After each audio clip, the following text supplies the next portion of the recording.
sing nang ngarepku apa? Saya nek ngematke omongan sing dimatke iki wajahe, wajah. Lah kok kowe ndekte aku apa kowe bapakku po? Jenengan orang ngematke raiku lho. Lah suka-suka mataku to. Oh, nakal berarti matane. Oh. Lah diakoni jare jenengan Lakoni ra apa-apa. ora mau. Wong iki terbuka. Terbuka. mbok jare jenengan rambutnya pon putih. Oh. Lah kok niku tesih nakal. Lho lah mripat njur karepmu kok menteleng kaya patung ngono wae. Nggih maksudnya nggih nek wis tuwa iki ya kabeh iki menep ngono lho, Mbah. Lah kok kowe ngandani aku wong urung tau tua, kowe tua kok. Aku justru malah kuwatir. Napa? Nek aku cedak kowe njur kowe cedak bola-bali ngelekke aku. Aku dinek kowe khilaf. Lho. Maksudnya? Lho, nek dhek khilaf aku mesti gelem to. Ah, Nek sing khilaf aku dhek mesti mau. Mesti mau. Tak wedeni sing khilaf iki kuwi dhek. sing Aku diwedeni. ora. Heeh. Aku Happy ora birthday masalah. kok.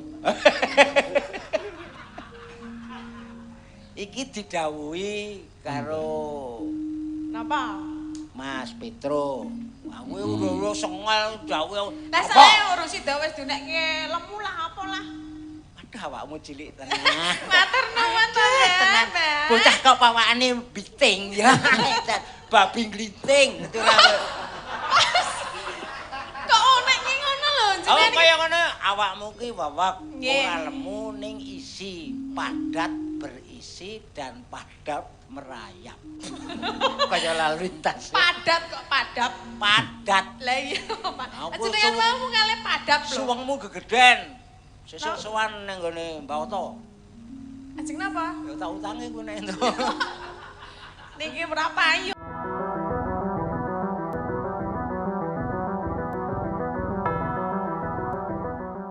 Mas Broto coba. Ya. Oje. Apik ora? Nek ora apik engko ganti lho. Ya ora apa-apa kan dalang manut dalange, sutradarane kan dalange. Ah, Nek iya. arep pemainnya diundur diganti ya ora apa-apa ditarope didoge sike terus diganti. Ya ndelok sik suaramu kaya ngapa mergo Sik. ketoprak ki identik dengan kesenian Jawa. Mula suaramu dialus-aluske aja nganti kagok kaya ngono. Dialus-aluske saiso-isone. Iki Ayo. apa to isih asline ketoprake arep apa judule apa? Kowe gandrung karo aku. Nah iya, apa lakone apa? Lakone kowe Suminten. Heh? Suminten. Suminten kok Suminten? Ya, Suminten edan to? Nah iya kan berarti aku edan. Ya. Ya kowe. to? Ledan mengko nek wis aku moh kowe edan kok ora durung-durung wis edan terus tak dusi. Iya. Ja. Yo. Mangga turuk. Nah. Kok kene ya etok-etoke. Ya.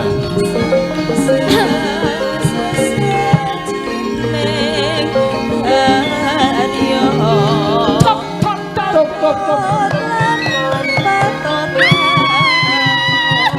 Den Mas Broto. Aduh. Den Mas Broto. Au! Den Mas Broto Seno Weryono Broto. Sing tak tresnani. Sik, aku wis gila sik iki. Ya ora apa-apa. Aku kok broto pertama iki ora edan ngono kuwi pertama Den Mas ketemu. Aku rasa ngadeg aku nang kene wae nek ngadeg ndak ora sopan. Ya, berarti Aku- aku nyedaki. Den Mas, heeh. Omong-omongan. Terus Ya, aku aku- tresno kali panjenengan, aku moh. Saka kono sik. Iki jare kok nyedaki. Kono sik. Baleni. Baleni Kok sik. dok ya. Ah. Ya. Yo, dok meneh. Wah, ya iki iso ambruk panggunge nek acarane ngene iki. Ya, turuk. Nah. Alon-alon ya iki. Le mlaku imit-imit ngono ya. Ini Suminten ayu.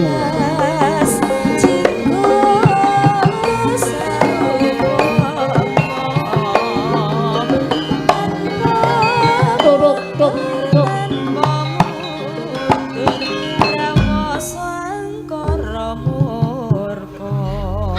Den Mas Broto. Iki ora pangling kaya Saminto. Suminten.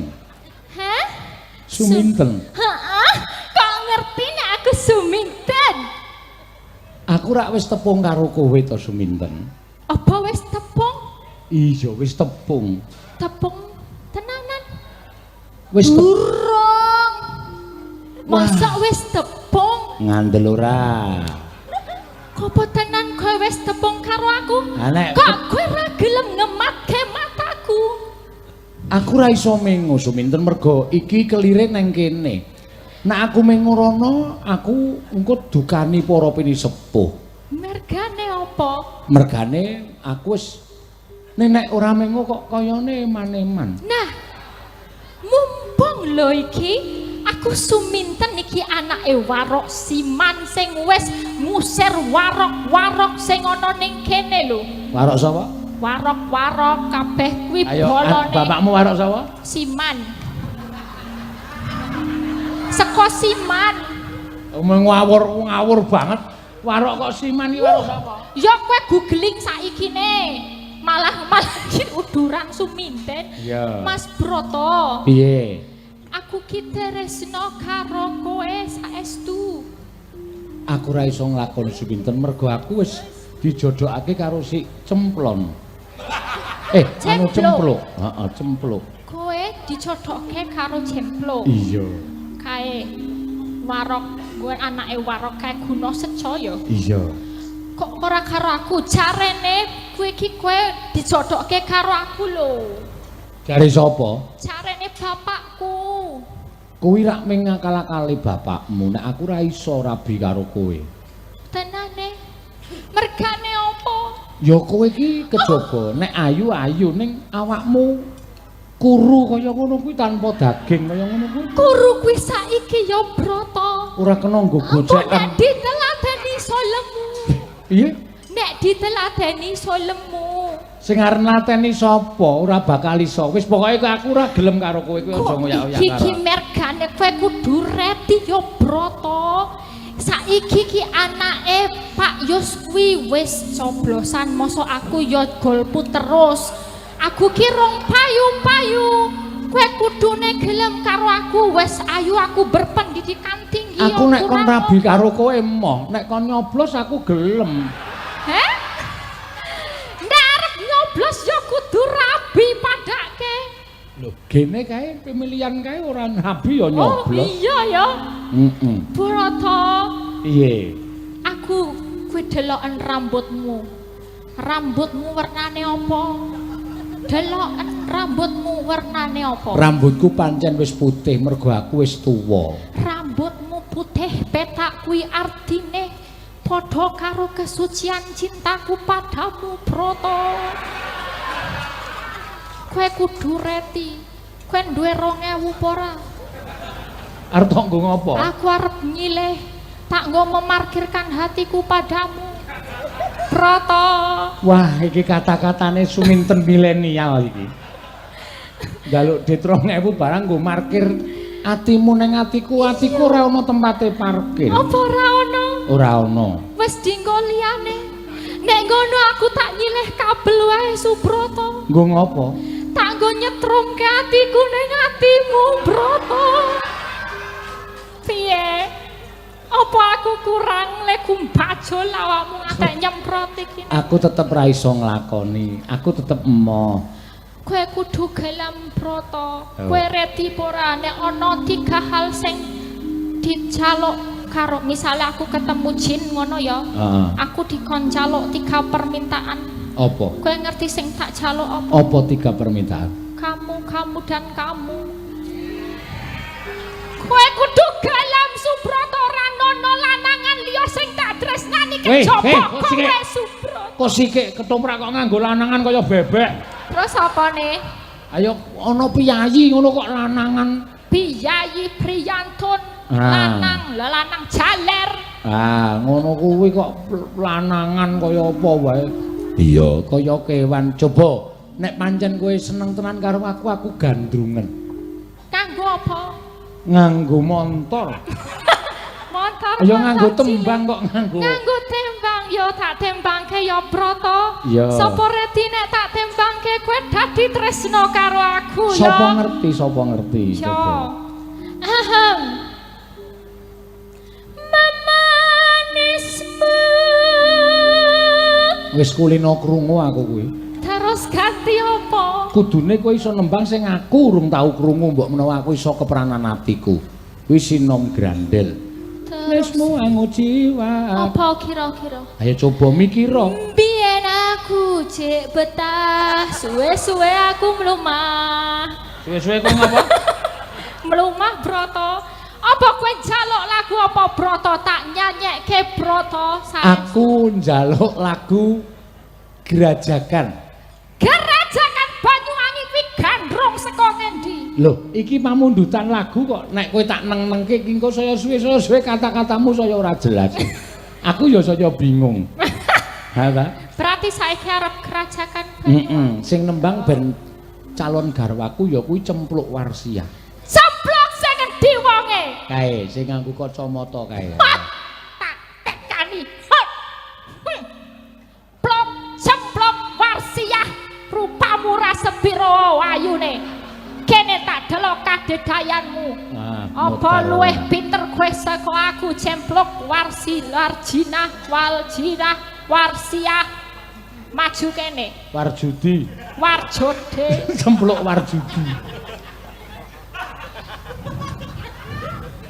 Ya. Kowe sapa? Motor.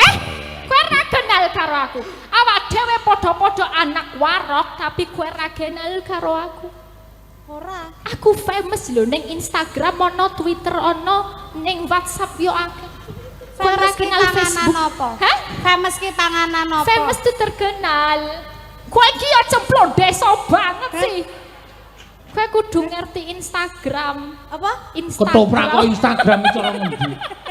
Iya. Ayo karang sing dadi ketoprak wong modern dadine yo Instagram barang. Iya. Den Mas Broto. Piye? Iki sapa? Ambo aku yo ora ngerti kok. Oh, pura-pura tidak kenal dia. Sok cantik. Emang cantik dari sononya. Semua dunia mengakui. Elisa harus salah. Salah. Sapa jenengku? Suminten kuwi ayu. Kowe lupa ingatan, heeh. Hah? Iya, aku Suminten ki ayu. Kowe kok iso dadi bojone Broto? Hah? Iki mbok ngaca. Nggih? Ngaca. Wis bendina. Ngaca. Wis bendina. Ha. Terus ngopo nek aku ngaca? Deloken to. Karo aku jal, bandingno. Sapa? Broto. Piye Den Mas? Wah, ayo milih Cempluk. Wis ngirit kasur. Duwe bak. Cempluke njaluk dibanting. Dadi kowe iki arep dirabi karo Broto mung dadeke kasur. Ora apa-apa, empuk. Nembang kowe lho. Apa aku? Aku ki cantik ya. Model internasional. Cover girl. Kulintang darat. Apa? Kurus, tinggi, kutilang kok kulit. Gawe singkatan ngawur. Kutilang darat. Apa kutilang Kurus, darat? tinggi langsing. Apa deh? Dada rata. Jangan ngomong nek dada rata. Apa nek apik sing ra rata apa piye? Loh, ya jelas sing berisi nang sing apik. Kandhane ya. Jenengan seneng sing berisi napa sing mboten? Wah, aja takon. Iya. Aja takon perkara kuwi, aku saanane. Saanane karo aku ra gelem. Wah, Broto iki pancen tenan. Catering kabeh iki tetep berdampak. Kon aku ana kancaku sing melu catering ngalor ngidul, saiki dodol burjo meneh. Bener kuwi. Ya tenan nih, ya pancen ya terdampak tenan. Ora ana wong hajatan, ora ana wong apa duweke woh, ora oleh seneng-seneng. Entuk mek wong 30 lamaran. Kuwi ning lapangan. Lapangan piye kok nang lapangan? Tegese ado jarake, jaga jarak. Bal-balan apa lamaran? Futsal. Melu apa karepan? Nesu meneh. Kowe senengane jak rembukan ngono. Iki nek wis wayang karena penonton itu akeh semalam suntuk, jelas nanti dampaknya juga ketoprak tanggapan ya oleh jadilan. Sing penting mematuhi protokol sing wis ana. Sing penting anggar positive thinking. Tegese mikire apik kaya lekmu wedok kuwi. Sik kuwi kembange Tiba kuwi anu jukokno pot kan men dicandalke nang kuping. Pote nek ana sing dream ya. Dimblesek ndasku. Nesu meneh. Ayo aneh wong nang kuping kok goleke pot kowe iki mek arep nyelakake wong tuwa. Kaya lek Ya mbok menawa luwih ngrembuyung. Rungkut. apa nek ditandure piye? Tandur nang kene ngono. Lekmu ki ya saiki masak apa-apa iso. Kowe lek wedok. Ah iya nek lek lanang ki aku. Heeh, ya aku jelas. Angel omong karo kowe iki susah. Lekmu tata jalma agintas ki apa mari dadi sinau nang YouTube. Oh, masak iki. Dadi kemajuannya pesat karena dia mempunyai positive thinking. Oh, sing penting aku kudu bisa memanfaatkan. Saiki pintar dodol barang kuwi. Kulkas barang wis didoli lho disrano mesin cuci barang sak babune kan wis ditawakke urung. Aku wis dinyang dhewe. Oh, saiki nek barang tak sawang sing kenyang aku wonge gedhi ngono wis. Aku ora ngatasi aku. Ngatasi. Mula iki mau bener Mas wis ana angin segar iki mau, petunjuk iki mau tinggal ayo kanca-kanca seniman sing pengen nobah, ayo bareng-bareng terus sing ning ngarep dikelompokke. Engko sing rada tertib Dr. Andes Susilo Nugroho ya tak undange sing karso ben iso melu ngoreksi. Karena karo nggo pecut, soalnya sok kebablasan cangkeme. Kira-kira ora baron pek. Kayak jaran. Ora. Karena aku tenang wae. Tak kakek instrumen. Sing presek ngono kae lho. Aku jarane mencelat lho. Oh. Jangan kok omongan bapak. Plek. Wis kemancing ora omong-omong duran. Kuwi dijaluki wawasan piye supaya tetep iki nek ora ngene kan tetep ora entuk green light to awake dhewe. Betul. Ora entuk lampu ijo, saiki wis diparing lampu ijo, ya kita tindak lanjuti. Iki tegese awake dhewe jumbuh karo kekarepane ing supaya kanca-kanca ki ya le keserakat aja kesuwek. Aku mah seneng nek kesuwen. Kok seneng nek kesuwen. Setuju aku. Kowe iki senengan ana kanca rekoso ora urunge. Iki kowe gari nari kanca-kanca kuwi kok sapa sing aku ora peduli sing penting aku karo dhek wis gelem. Ngene wae Rio. Piye Mas? Awak dhewe rasa terpancang karo sapa wae. Yang penting kita jalan maju. Perkara liyane ora gelem maju kuwi nglingguhi kloso gumelar silahkan. Nek pancen kuwi wis murwat nggo kowe ya wis terserah. Nek sing penting ade tetep the show must go on. Wah. Tegese apa to? Aku yo ora dong Mas Gon. Happy birthday. To you. Sip nek iki wis tegese bengi iki ana gembolan sing ditekel awake dhewe. Engko kapan kowe sowan ning dalem Marawatan, apa aku kudu cedhak ning dalem Sasenan? Iki ora apa-apa manut aku. Wis aku tak ngejak kanca-kanca sing pinter gawe kaya ngono kan iso di training kok. Oh, ngene-ngene. Diapake? Training. Aku nek kon baleni isan. Dhewe anggere kon ngomong ngene. Apa happy birthday. Planning kuwi rancangan wis sip kuwi sing penting ketekel butuhe. Njur men dinggo apa ungup-ungup kanca-kanca sing ndalang ya ora ketang mbuh piye tanggepane pira ku mergo arep gaweane padha ki rezekine dhewe-dhewe. Betul. Padha-padha bakul beras rezekine dhewe-dhewe. Sing penting dheweke makarya rumagang. Heeh. Wong kadang ki beberapa kanca-kanca seniman ki ana sing jan ming kepengin pentas dinggo ngesah keterampilan kuwi kepengin pentas ora bayar ora apa ya ora oleh. Aku. Aku wis gawe. Gawe apa? Kangen pentas. Wah ora tekane yo. Nek tekane tak gedhet lho iki. Kare wong iso aleman aku. Nek yo ora ana nyatane kok. Ana, aku ki arep gawe dikeki nggon ning Jalan Kalurang. Kangen pentas ora usah dipublikasi ning cah-cah pelawak sing enom-enom, campursari sing pengen pentas tak fasilitasi nggon. Wah, dadi wis suwe nek aku wis tak anggap aku dagelang tipis ngono. Dadi ngiras pantes kanca-kanca latihan arep nglemeske keterampilane, arep ngasah keterampilane iso pentas ning kono. Ning kono. Dadi ning kono tak anggap ruang publik, ya dienggo diskusi ya ning kono. Terus dienggo tukar pikiran ya ning kono. Kuwi nek arep padu masalah ide ya ning kono. Apik kuwi. Oh wis suwe dadi. Ya mengagak iki sing apik kita. Heeh. Ya wis ben leleng dela. Epi bedhe. Ayo Tin, jumeneng. Ayo. Iki takonono lek terdampak ora kuwi. Ora nek kuwi. Awake saya lemu. Ora nek ora terdampak cah iki. Iki termasuk join adventure karo Putut. Join adventure karo Putut piye? Ana kerjasama. Wow. Mbok mriki lho, mriki. Kerja sama bidang apa, Dik? Ya sak kecekel. Mriki riyen to, Mbah. Jenengan kok rambutnya saya putih. Aku meninggalkan dunia hitam. Oh, berarti tandane ngeten niku. Kalau meninggalkan dunia hitam, rambutnya Rambutnya akan putih. Putih. Putih apa?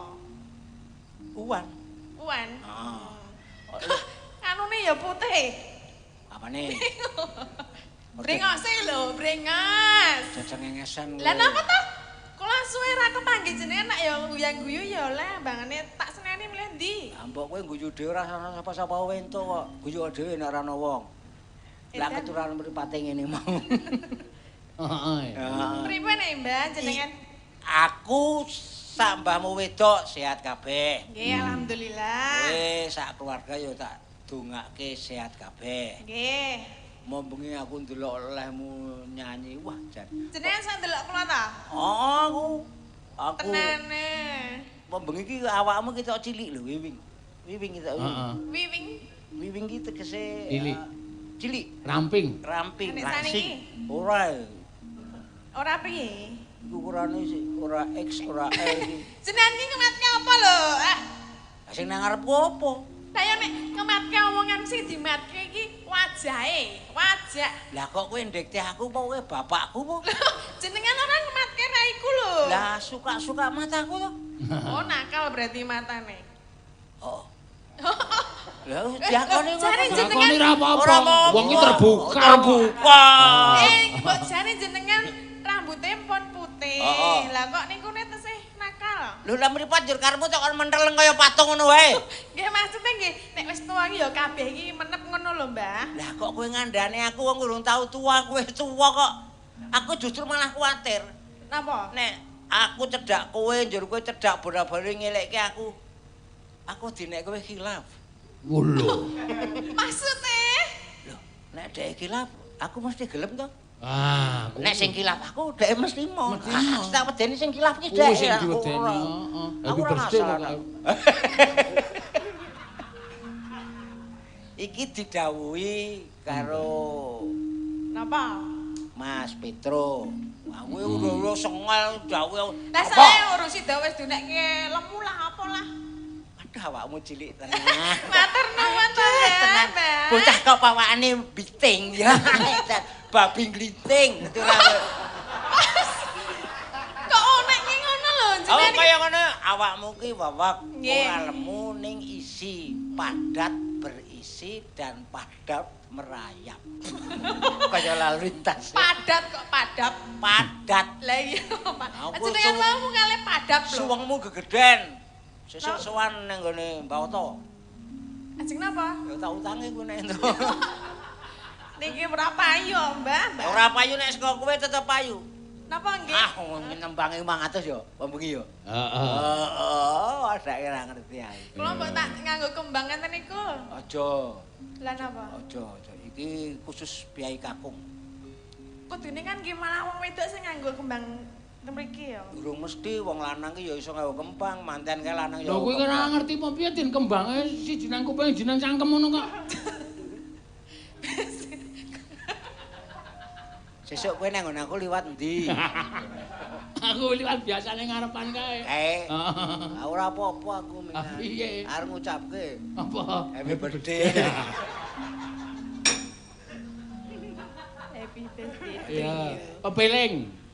Kali Mbah, Mbah to. Ora, Mbah Oto ki mek tugase mek nyelani nek do nganggur kuwi lho. Ya kalau begitu Iya. sama Mas Rio ya Mas yuk joget yuk. Ceng, Ah, pepele kok dijogeti ki piye? Kan enten gamelane nggo joget ya iso lho. Ayo no gamelane kowe nembang dhewe mbok angur ning perapatan meneh pendak raketang 1000 entuk. Jenengan iki ya ngapa tak kok nesu wae ket mau tak ngematke nang ngene iki yo. Oh berarti kowe ket mau ngematke aku. Ah jenengan ket mau bengi ndelokke aku. Ayo. Ayo. Oh. Kowe jan tenan, mbuh aku. Napa? Aku muni mbuh ku ya ora ngerti kok takon mbuh kok ngopo. Ya dijelaske no. Aku mau wis jelas entuk saka Koperasi Simpan Pinjam mau ya. Alamate tak tulis lho kuwi. Wis nomor telepone sono. Ya wis kuwi ngono dadi adik. Nomor telepon wis dikirim karo Pak Tri Susanto mau. Nah iya sing penting lebih cepat lebih baik. Oke. Adik ana panduan untuk melangkah. Iya, itu betul. Ayo, Mbak. Nek berjuang aku tetep dikon. Lek, moro Lek, soalé ngene. Nek payon sengoro ngejak aku. Dan keparat dah kuwi. Ya ora to. Wae sampean iki tak anggap wong tuaku dhewe iki wajibe ndongake aku. Ya ning ya kowe iki tak anggap ana aku iki ya tanggapan ngejak aku. Ngono kudune ana timbal balik ngono, jare take and give. Apa? Take and give.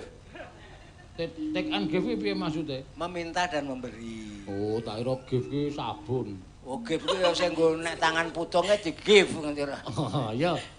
Langsung wae. Ya, ki isih rong tembang e. Heeh. Wah, wektune wis mepet iki, Gong. Santai wae ta, Tru? Ya, wis monggo ya.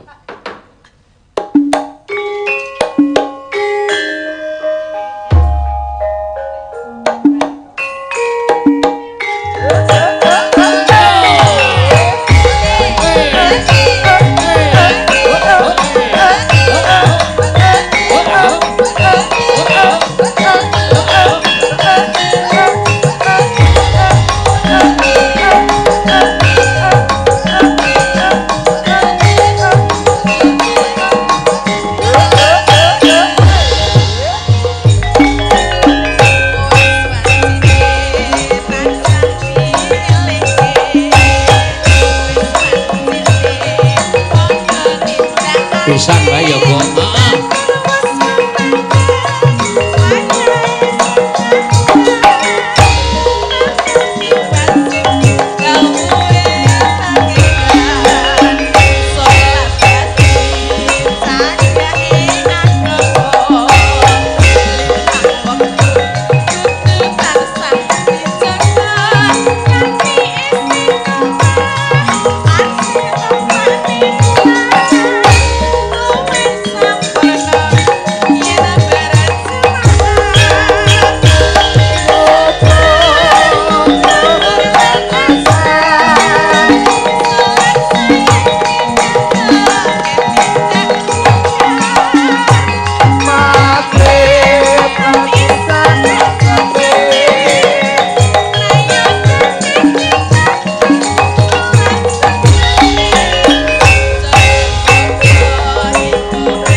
Ana apa meneh mau sing arep dingendikake, Lek? Ayo